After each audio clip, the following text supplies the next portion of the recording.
মেহেরপুর সদর উপজেলার সহকারী প্রাথমিক শিক্ষা অফিসার আশফুদৌল্লাহ অন্যত্র বদলি হওয়ায় তাকে বিদায় সম্বর্ধনা দেওয়া হয়েছে। সোমবার বিকালে বাংলাদেশ প্রাথমিক শিক্ষক সমিতি মেহেরপুর সদর উপজেলার উদ্যোগে এ বিদায় সম্বর্ধনা দেওয়া হয়।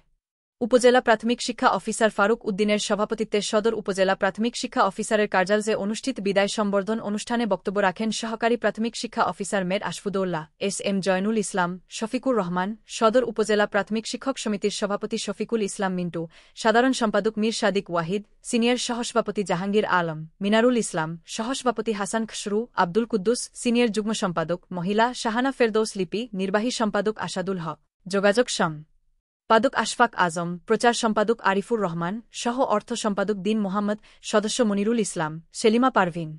পরে বিদায় সহকারী প্রাথমিক শিক্ষা অফিসারকে ফুলের শুভেচ্ছা জানানো হয়। মুজিবনগর খবরের নিউজ এর জন্য যোগাযোগ করুন। আশফারুল হাসান সুমন, উপদেষ্টা সম্পাদক, মোবাইল 01722226606। শাহিদুজ্জামান রিপন, যুগ্মবার্তা সম্পাদক, মোবাইল 01723004300। অধ্যক্ষ মহসিন আলী আঙ্গুর, সম্পাদক ও প্রকাশক, মুজিবনগর খবর.com, মেহেরপুর।